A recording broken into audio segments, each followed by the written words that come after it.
What's up guys, welcome to my channel BM Reviews. Today we are gonna discuss how Loki Season 1 character details make his future after Loki Season 2 even sadder. If you are new to this channel, please make sure you subscribe and hit the bell icon to get instant notification.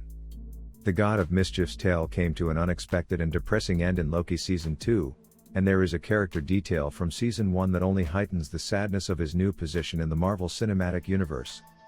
From antagonist and villain in Thor and the Avengers to anti-hero, ally, and finally hero in his own TV series, Loki has had one of the most intriguing character growth stories in the history of the MCU. Following the demise of Loki from the main timeline at the start of Avengers, Infinity War, the MCU concentrated on a version who, after being detained for the Battle of New York in the Avengers, managed to escape with the Tesseract and go on to become the star of his own television series. After seeing the God of Mischief collaborating with the Time Variance Authority, facing its creator, He Who Remains, and rescuing the multiverse with a significant sacrifice that led to a devastating conclusion for his narrative, Loki learned of a fact from Season 1 that now made his destiny even more tragic.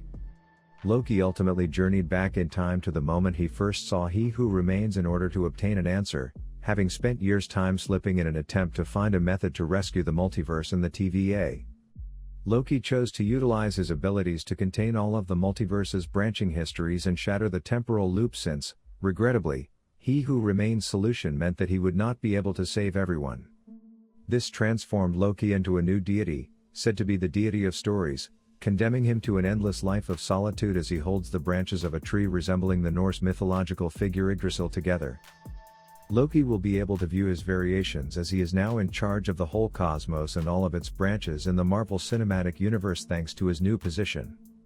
While there weren't many of Loki and Sylvie's variations in Loki Season 2, there were a few in Season 1, when Loki encountered them in the Void. Because of their position as the God of Mischief, most Loki variations were shown in Loki Season 1 to be more malevolent or, at the very least, capable of immoral deeds, much like 2012 Loki previously was. It is heartbreaking because Loki went through a whole process of redemption and character development, and he is now destined to watch other versions of himself do all those harmful things. Loki, who is now serving as the God of Stories, will witness the rest of his variants do terrible things in their respective timelines.